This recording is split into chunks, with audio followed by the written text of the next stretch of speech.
Bien, donc j'ai coupé parce qu'on a atteint à peu près 32 minutes, hein, donc pour le téléchargement, donc il ne faut pas dépasser 30 minutes. Voilà, donc on continue. Donc là, on vient, hein, donc je répète, hein, donc lorsque vous avez plusieurs options, donc ça veut dire que vous avez sacrifié, ça veut dire que vous avez plusieurs gains qui ont été ratés. Donc on a dit, on ne fait pas la somme, on va prendre le gain le plus élevé. Le gain le plus élevé ici, c'est 8000 bien sûr, et donc le coût d'opportunité, bien sûr, hein, donc de l'ordinateur 4 est égal à 8000. Et si je change le choix, bien sûr, le coût d'opportunité, il va changer. C'est-à-dire, si mon choix, c'est l'ordinateur 2, bien sûr, hein, donc le coût d'opportunité, il va aussi être différent. D'accord?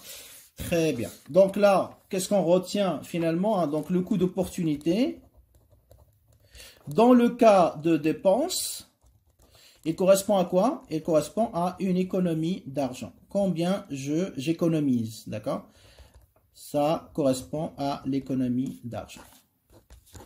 Retenez bien ça, d'accord? Très bien. Alors, deuxième partie de la question, est-ce qu'il a fait le bon choix, hein, donc l'étudiant, c'est-à-dire, est-ce que le meilleur achat pour cet étudiant, est-ce que c'est l'ordinateur 4, ok? Alors, pour déterminer est-ce que c'est un bon choix ou pas, on connaît la règle générale, d'accord? Donc, bon ou mauvais choix, il dépend de quoi? Ben, il dépend de la comparaison entre le gain du choix, n'est-ce pas? C'est ce qu'on a choisi, versus, c'est-à-dire je compare, avec quoi? Avec le coût d'opportunité de ce choix. Donc, si je choisis A, je regarde combien je gagne avec cette option A. Et après, je compare avec le coût d'opportunité de cette option A. OK? Très bien. Alors, qu'est-ce qu'on a? Bien sûr, le coût d'opportunité, on l'a calculé. Le coût d'opportunité de l'ordinateur, c'est ça notre choix. Enfin, le choix de l'étudiant, c'est d'acheter l'ordinateur 4. Le coût d'opportunité est égal à 8000. D'accord? Donc, il faut déterminer le gain de l'ordinateur 4. Toujours hein, le même. Hein. Parce qu'il y a des étudiants parfois qui mettent le coût d'opportunité d'une option et après, ils me comparent ça avec le gain d'une autre option qui n'a rien à voir. Non, il faut que ce soit la même option, ici et là. Donc, le gain du choix, c'est le gain que je réalise ou que l'étudiant réalise avec l'ordinateur 4. Alors, dans l'énoncé, qu'est-ce qu'on vous dit? Eh bien, l'équivalent monétaire de la satisfaction procurée par l'ordinateur 4, donc c'est le gain ici sous forme de satisfaction, eh bien, il a une valeur en termes d'argent qui est égale à 5000. Donc, j'écris le gain de l'ordinateur 4, c'est de la satisfaction, ok, c'est-à-dire la qualité.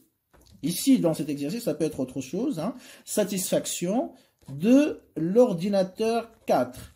Et cette satisfaction, il a une valeur en termes d'argent. On a converti cette satisfaction, on a dit à l'étudiant combien ça représente de l'argent pour vous. Il nous a dit 5000 dirhams. Très bien.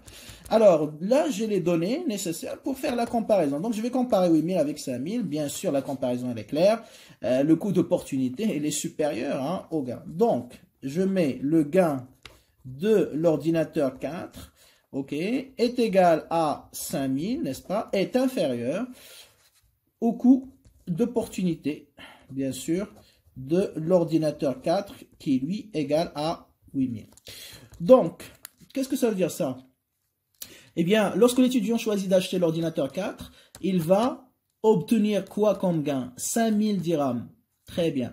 Combien il aurait pu obtenir comme gain? C'est-à-dire, combien il a raté de gain? Ben, c'est le coût d'opportunité. Et le coût d'opportunité égale à combien? 8000 dirhams. Donc, ça veut dire quoi? En réalité, lorsqu'il choisit l'ordinateur 4, il va gagner moins que ce qu'il aurait pu gagner avec un autre ordinateur. Et donc, justement, puisque ça, enfin, l'étudiant, il gagne moins que ce qui est normalement possible pour lui, donc ça veut dire qu'il n'a pas fait le bon choix. Donc, le sacrifice, vous voyez, 8000, il est plus élevé que le gain réalisé. Donc, ça veut dire quoi? Ça veut dire que s'il ne choisit pas l'ordinateur 4, il a la possibilité de gagner plus. Donc, ça prouve clairement qu'il a fait un mauvais choix. L'ordinateur 4 n'est pas un bon choix, donc c'est un mauvais choix. Et de manière générale, chaque fois que le gain est inférieur au coût d'opportunité, le gain inférieur au coût d'opportunité, toujours mauvais choix. Donc, mauvais choix, l'ordinateur 4. Ok? Très bien. Bien sûr, dans le cas inverse, si le gain est supérieur au coût d'opportunité, donc ça veut dire quoi? Ça veut dire que je gagne plus que je sacrifie. D'accord? Je gagne plus que je sacrifie. Donc, ce que j'ai raté, il est moins important que ce que j'ai gagné. Donc, ça veut dire que j'ai pris une bonne décision. J'ai fait un bon choix. Alors qu'ici, hein, donc ce que j'ai gagné, il est faible. Il est inférieur par rapport à ce que j'ai sacrifié. Donc, j'avais la possibilité de gagner plus hein, avec un autre choix différent. Mais je ne l'ai pas fait, donc j'ai fait un mauvais choix. Très bien. Voilà un petit peu pour cette premier exercice et la démarche, justement, consistant à déterminer le coût d'opportunité, à en déduire si c'est un bon choix ou un mauvais choix. Très bien.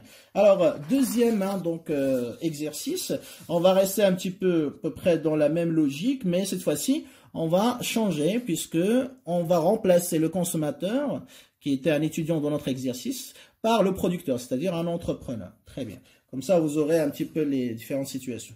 Donc, qu'est-ce qu'on vous dit? Un entrepreneur, c'est un producteur ou une entreprise, est amené, ou le chef plutôt de l'entreprise, est amené à choisir entre plusieurs projets. D'accord?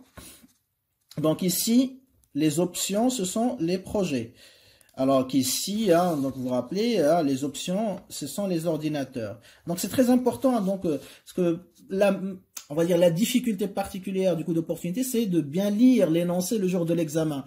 Et donc si on a des difficultés en français et on prend pas le temps non plus de lire les mots et d'interpréter les mots et comprendre leur véritable sens, bah après ça devient compliqué. Alors que ce genre de questions c'est très facile. Vous voyez, mathématiquement c'est pas sorcier comme on dit, mais encore faut-il avoir justement la patience et faire l'effort de bien lire et comprendre les mots clés qui sont contenus dans chaque énoncé.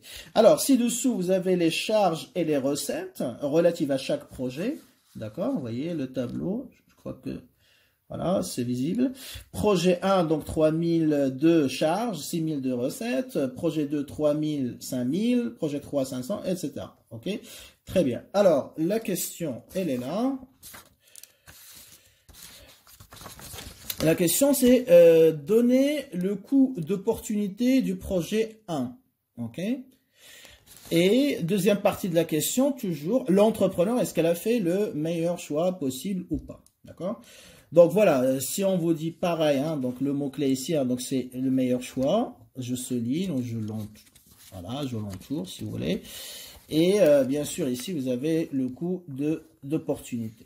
OK? Très bien. Voilà les questions qui nous intéressent. Très bien. Donc, je vais mettre ça de côté là. OK? Très bien. Alors, pour répondre à cette question, donc le coût d'opportunité, qu'est-ce que je remarque? Premier réflexe, j'ai un tableau. Avec quoi? Avec plusieurs projets. Les projets représentent les options. Donc, est-ce que j'ai uniquement le choix entre deux options? Non, j'ai le choix entre plusieurs options. Donc, déjà, je sais que, voilà, pour déterminer le coût d'opportunité, je ne vais pas calculer uniquement le gain d'une option sacrifiée, mais plusieurs options sacrifiées. Et je vais choisir, bien sûr, le gain le plus élevé qui a été raté, qui a été manqué par cet entrepreneur. OK? Et ce sera mon coût d'opportunité. Très bien. Alors maintenant, quand je dis le coût d'opportunité, c'est par rapport à un choix, par rapport à une option qui a été choisie. Donc, je dois comprendre déjà qu'est-ce que l'entrepreneur a choisi. Ben là, on vous dit le coût d'opportunité dans la question, vous voyez, le coût d'opportunité du projet 1. Voilà, c'est très important. Donc, quand dans une question, on vous écrit le coût d'opportunité d'une option, d'accord? Donc, sachez que c'est cette option qui a été choisie, d'accord? Ici, l'option, on parle de projet. Tout à l'heure, on parlait d'ordinateur. Si je vous dis le coût d'ordinateur l'ordinateur 4, ça veut dire que c'est l'ordinateur 4 qui a été choisi. C'est l'option choisie, bien évidemment. Et ça, c'est très important parce qu'il y a des étudiants qui ne comprennent pas ça et après, ils vont calculer le coût d'opportunité d'un autre projet. Donc là, ce sera bien sûr 0. Donc, faites attention, le coût d'opportunité, toujours, hein, donc le mot qui suit, voilà, je le mets ici, c'est l'option choisie. Voilà, comme ça, vous n'allez pas vous tromper le jour de l'examen. Option choisie. Donc, l'option qui suit le mot coût d'opportunité dans la question, c'est l'option choisie. Très bien, donc une fois on a précisé ça, donc on va commencer, voilà, si vous le voulez bien, donc exercice 2, la correction. Très bien. Alors, exercice 2. Donc là, pareil, hein, donc pour la première question, on a dit le coût d'opportunité, d'accord, du projet, on vient de le préciser, donc le projet 1. Déterminer le coût d'opportunité du projet 1. Donc pareil, option choisie. Donc je mets projet 1, voilà. Ensuite, les options sacrifiées, parce qu'il y en a plusieurs. Il ne faut pas oublier, donc il faut faire toutes les options sacrifiées. Alors, les options sacrifiées, donc bien sûr, vous avez le projet 2 ou, hein, donc écrivez ça comme ça, vous n'allez pas commettre l'erreur dont j'ai parlé tout à l'heure. Le projet 3, ok, ou le projet 4. Donc, ça veut dire quoi? Ça veut dire que s'il ne choisit pas, hein, parce que c'est ça, pour déterminer le coût d'opportunité, on se dit quoi? Qu'est-ce qu'on aurait pu gagner avec un autre choix? Donc, j'imagine que si je fais un autre choix, quel est le gain que j'aurais pu obtenir? Donc, si je ne choisis pas le projet 1, j'aurais pu choisir soit le projet 2, ou le projet 3, ou le projet 4. Mais pas les trois en même temps, bien sûr, c'est impossible. Très bien. Donc, j'ai 3 options sacrifiées. Bien sûr, je dois aller à l'étape 3, c'est-à-dire déterminer la valeur du sacrifice. Donc ici, bien sûr, qu'est-ce qu'on cherche? La valeur du sacrifice le plus élevé. Pourquoi? Parce qu'on a plusieurs options. Donc le plus élevé. Ou si vous voulez, le gain de la meilleure option sacrifiée. C'est la même chose. Donc la valeur du sacrifice le plus élevé. Et pour cela, bien sûr, donc je dois déterminer le coût d'opportunité donc de... Voilà, donc pour chaque projet. Combien j'aurais pu gagner avec chaque projet? Combien j'aurais pu gagner avec 2, avec 3 ou avec 4? Donc, j'y vais. Le gain du projet 2, comme on a fait tout à l'heure avec les ordinateurs. Combien j'aurais pu gagner avec le projet 2? Ok. Donc là, bien sûr, qu'est-ce que je vais faire? Bon, je ne vais pas reprendre le tableau pour gagner du temps. Donc, je vais le faire sur l'énoncé ici. Donc, je vais rajouter une colonne supplémentaire, ok, et donc ça sera en quelque sorte le gain pour chaque projet, ok, en milliers de dirhams, bien évidemment, ça va de soi, ok, très bien. Donc je vais faire ça pour chacun des 4 projets.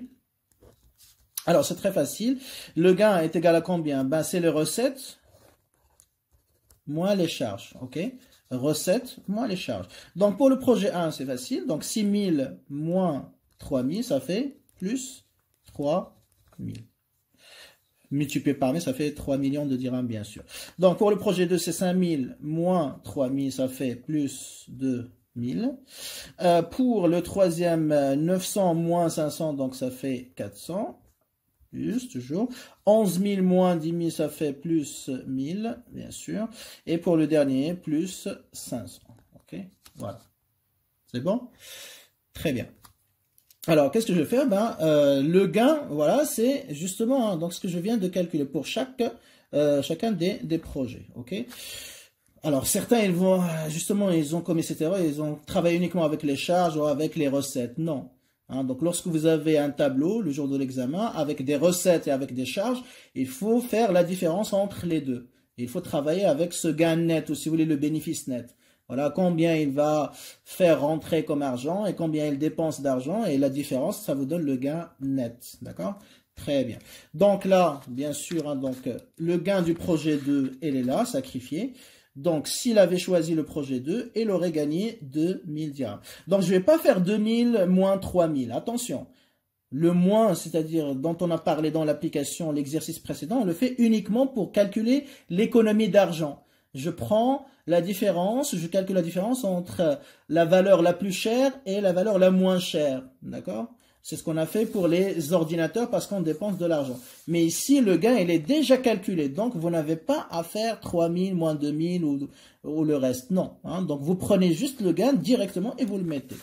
Donc, ici, le gain du projet de sacrifier, eh bien, donc, je vais le mettre ici. Donc, le gain du projet de est égal tout simplement donc à 2000, 5000 moins 3000. Ok? Et si, imaginons que je ne vous ai pas donné les 2 colonnes, je vous ai donné uniquement ça.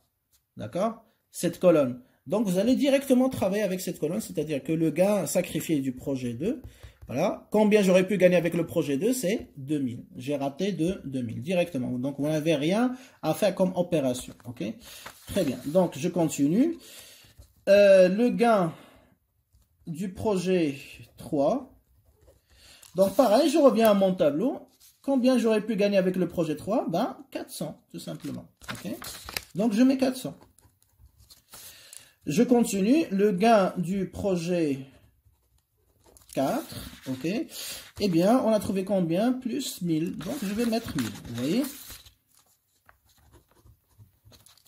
Le gain du dernier projet, bien sûr, 5. Voilà, le gain du projet 5. Donc, on a combien? On a 500. Okay. Donc là, qu'est-ce que je remarque? Eh bien, une fois j'ai les gains sacrifiés, voilà, donc si l'entrepreneur n'avait pas choisi le projet 1, il aurait pu faire quoi? Ben, il aurait pu choisir soit le projet 2. Avec le projet 2, il aurait pu gagner combien? 2000.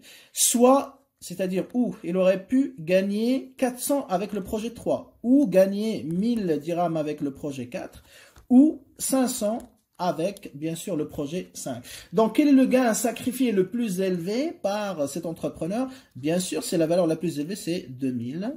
Okay. Et donc, la meilleure option sacrifiée, qui a été ratée par l'entrepreneur, c'est le projet 2. Donc, ici, on écrit le gain le plus élevé, c'est bien sûr 2000 dirhams. Donc, la valeur du sacrifice, ok, est égal à 2000. Donc, le coût d'opportunité de quoi? Du projet 1, parce que c'est ça le choix, est égal à cette valeur la plus élevée. Voilà. Donc là, vous voyez que mathématiquement, c'est pas extraordinaire. Donc, il suffit juste d'être concentré. Alors, une fois j'ai le coût d'opportunité, bien sûr, hein, donc je reviens à la deuxième partie de la question. Donc là, vous voyez, il y a une différence par rapport à l'exercice 1, où effectivement, donc on fait la différence entre la valeur, ce qu'on a payé, et ce qu'on aurait pu payer avec un autre choix. Pour dégager quoi? Combien on aurait pu économiser de l'argent? C'est pour ça qu'on fait moins, ok? Mais ici, on n'a pas besoin de faire moins, donc on calcule juste le gain de chaque projet. Et voilà, donc je classe les gains du plus grand au plus petit. Je prends le plus grand, donc 2000. Très bien. Alors maintenant, la question qui nous reste, c'est est-ce qu'il a fait le meilleur choix? Okay. Donc pareil, meilleur choix, bon choix, c'est la même question. Donc on va comparer quoi? Le gain du projet 1, donc c'est la deuxième question. Le gain du projet 1 versus son coût d'opportunité qu'on vient de calculer. Le projet 1. On va faire la comparaison comme on vient de faire dans l'exercice 1. Donc, le coût d'opportunité, on l'a déjà, est égal à 2000. Qu'est-ce qu'il nous manque? Le gain du projet 1. Alors, le gain du projet 1, il est déjà calculé aussi. Hein, donc, dans notre tableau, il est là. Vous voyez? Donc, est égal à 3000. Donc, je prends 3000. Et les comment? Ben, il est supérieur au coût d'opportunité, bien évidemment, du projet 1, qui est égal à 2000. Donc, puisque le gain, elle dépasse le coût d'opportunité largement, donc c'est un bon choix, ou c'est le meilleur choix, bien sûr. OK? Très bien. Donc, ça, c'est une première méthode pour répondre à cette question. Parce que le meilleur choix aussi, hein, donc on l'a déjà vu dans le cours, c'est le choix, ici, le projet, qui a le coût d'opportunité le plus petit. D'accord? Parce que le coût d'opportunité, c'est la valeur du sacrifice. Donc, plus le sacrifice il est petit, il est faible, plus le choix il est meilleur, il est bon. Et inversement, si le sacrifice il est très grand, très élevé, bah, ça veut dire que votre choix, hein, il n'est pas très bon, il n'est pas le meilleur possible. D'accord? Donc là, ça veut dire quoi? Ça veut dire que vous pourriez calculer le coût d'opportunité pour chacun des projets, 1, 2, 3, 4, 5, et vous allez retenir quoi? Vous allez retenir uniquement hein, donc le projet qui a le coût d'opportunité le plus petit. Et donc, bien évidemment, ce sera le meilleur projet. Donc, allez, deuxième méthode si vous voulez. Deuxième méthode.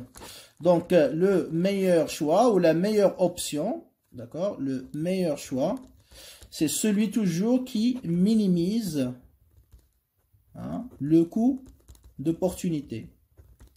C'est-à-dire qu'il y a le coût d'opportunité le plus petit. Meilleur choix, coût d'opportunité le plus petit. Donc, c'est le choix ou l'option qui a le coût d'opportunité le plus petit. Alors, qu'est-ce qu'on va faire? Ben, pareil. Donc là, juste pour gagner du temps, je vous laisse faire les détails. C'est-à-dire, ça vous fera une bonne révision si vous voulez. Donc, le travail que je viens de faire pour le projet 1, faites-le pour le projet 2, pour le projet 3, pour le projet 4, 5. Donc, plus vous allez répéter, plus vous allez maîtriser la réponse à ce type de questions. Donc là, juste pour gagner du temps et essayer de, voilà, de répondre, d'avoir le temps pour répondre aux autres questions de manière très détaillée.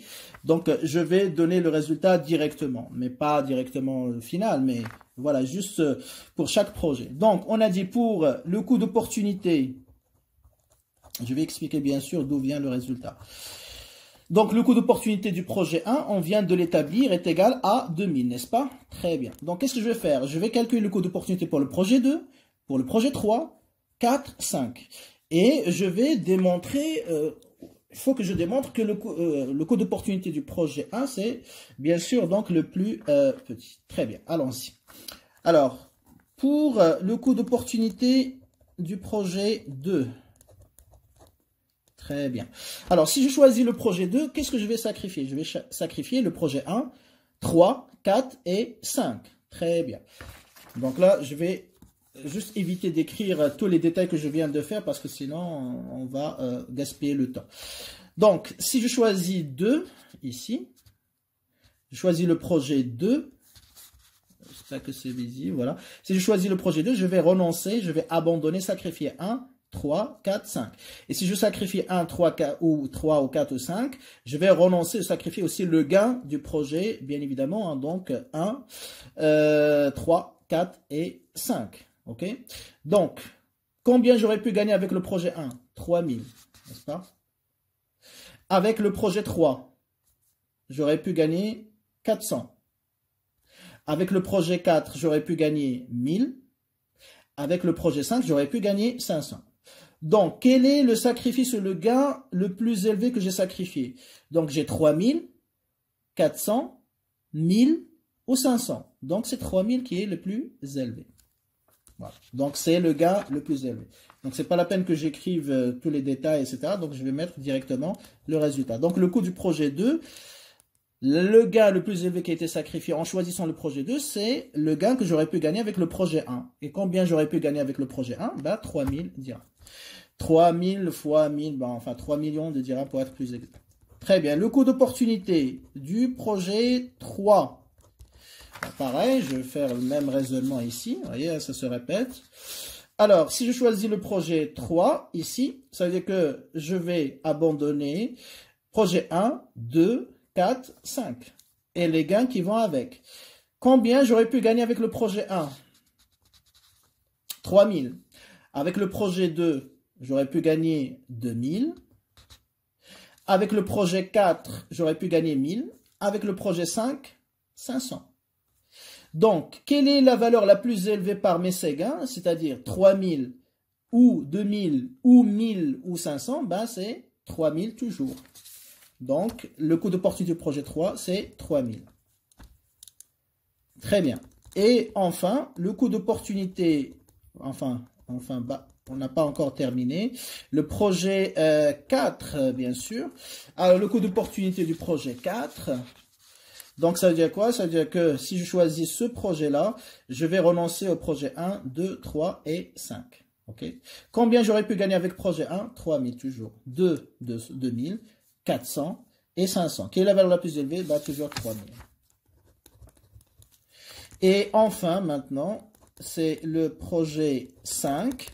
Bah, pareil, donc si je choisis le projet 5, je dois renoncer à 4, 3, 2, 1. Combien j'aurais pu gagner avec 1? 3000. Avec 2, 2000. 3, 400. Le projet 4, 1000. Ok. Et donc, quelle est la valeur la plus élevée parmi 3000, 2000, 400 et 1000? Bien sûr, c'est 3000 toujours. Très bien. Voilà, donc maintenant, j'ai déterminé le coût d'opportunité des 4 projets. Donc, quel est le meilleur projet parmi ces 5 projets? Celui qui a le coût d'opportunité le plus petit. Et qu'est-ce qu'on remarque, hein? Donc, le projet 2, 3, 4, 5, ils ont le même coût d'opportunité qui est égal à 3000. Mais le plus petit, c'est bien sûr le projet 1. Donc, le meilleur projet, bien sûr, c'est le projet 1. Car il possède le coût d'opportunité le plus faible, le plus petit. Donc 2000, on a trouvé qui est inférieur à 3000. Okay. Et vous voyez, hein, donc que ce soit avec cette méthode ou la méthode que je viens de faire, l'instant, bah, ça donne le même résultat. Ok. Donc pour résumer, le meilleur choix. Donc, vous avez 2 possibilités, 2 méthodes. Donc, soit le choix pour lequel le gain est supérieur au coût d'opportunité, soit celui qui a le coût d'opportunité le plus petit. Voilà la règle, ok? Donc, suivant l'examen, la nature de la question, vous pourrez soit travailler avec ça, soit parfois vous avez la possibilité, comme dans cet exercice, les deux. Dans ce cas-là, vous avez la liberté, vous choisissez la méthode qui est la plus adaptée pour vous, la plus simple, ok? Très bien. Donc, voilà un petit peu hein, concernant la question de détermination du coût d'opportunité et voilà, est-ce qu'il s'agit d'un bon choix ou d'un meilleur choix, bien sûr. Ok? Très bien.